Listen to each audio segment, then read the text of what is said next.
ரொம்ப கஷ்டப்பட்டுட்டே இருப்பாரு. நம்ம ஹீரோ இப்போ கொஞ்சம் கொஞ்சமா எப்படியாச்சும் லெவலப் பண்ணணுமே சொல்லிட்டு 1வது லெவல்ல இருந்து 10வது லெவலுக்கு போயிட்டாரு. அதை பார்த்து நம்ம ஹீரோ பரவாயில்ல, இந்த உடம்பு வச்சுட்டு நான் இந்த அளவுக்கு ஆயிருக்கேனா, சரி மறுபடியும் நான் சமன் பண்ணி பார்க்குறேன் அப்படின்னு சொல்லிட்டு அங்க ப்ளூ கலர் ஸ்பிரிட் இருக்கும். இதை பார்த்து நம்ம ஹீரோ இந்த ப்ளூ கலர் ஸ்பிரிட்டை சமன் பண்றது கொஞ்சம் ஈஸியாக தான் இருக்கும்னு நினைக்கிறேன். நான் என்னோட நெக்ரோமன்சி பவர் மூலமா இதை கொண்டு வர பார்க்குறேன். என்னோட மானா பவரை நான் இப்போ கொஞ்சம் அதிகமாகவே அப்சர்வ் பண்ணியிருக்கனால இப்போ என்னால் இதை கண்ட்ரோல் பண்ண முடியும்னு நினைக்கிறேன்னு சொல்லிட்டு நம்ம ஹீரோ இதயத்துக்கு எல்லா மானா பவரையும் ஒன்றா கொண்டு வந்ததுக்கு அப்புறம் நம்ம ஹீரோ டயர்டாகி மறுபடியும் படுத்துருவாரு.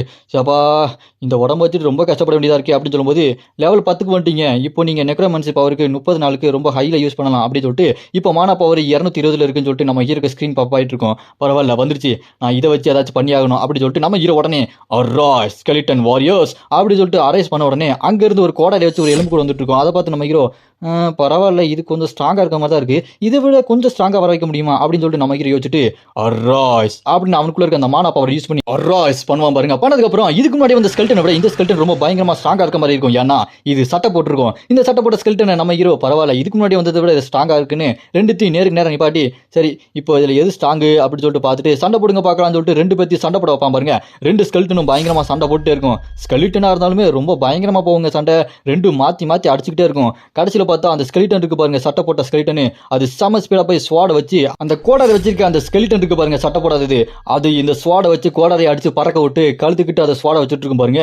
அதை பார்த்து நம்ம ஹீரோ நிப்பாட்டு போதும், இப்போ நான் சம்மனை கேன்சல் பண்றேன், திரும்ப போங்க, கேன்சல் சம்மன் அப்படின்னு சொல்லிட்டு நம்ம ஹீரோ அவங்களுக்கு திருப்பி அனுப்பிடுவான். அப்படி அனுப்புனதுக்கு அப்புறம் மானாவை பார்த்தா 220 இருந்து 110 தான் இருக்கும். பரவாயில்ல, இவ்வளவு யூஸ் பண்ணதுக்கு அப்புறம் பாதி தான் போயிருக்கா, இன்னும் கொஞ்சம் இன்க்ரீஸ் பண்ணனா நான் இன்னும் நிறைய கொண்டு வரலாம் அப்படின்னு சொல்லிட்டு நம்ம ஹீரோ இன்னும் பவர் அதிகரிக்க பார்ப்பான். அதுக்கு அதிகரிக்கணும்னா நான் உடனே மார்ஷியல் ஆர்ட்ஸை கத்துக்கணும், அதுல தான் நிறைய மேஜிக் பவரும் நிறைய பிசிக்கல் ஸ்ட்ரென்த் இருக்கும் அப்படின்னு சொல்லிட்டு நம்ம ஹீரோ மார்ஷியல் ஆர்ட்ஸை கத்துக்கிறதுக்கு ட்ரை பண்ணிட்டு இருப்பான். ஆமா, இங்க தான் டஞ்சன் கேட் எதுவும் கிடையாது. அப்படி இருக்கும்போது நம்ம ஹீரோ எதுக்கு இந்த அளவுக்கு கஷ்டப்பட்டு ட்ரைனிங் பண்றான்? ஒருவேளை அவன் பிரதர் கொல்ல பாக்குறானே அதுக்காக இருக்குமோ?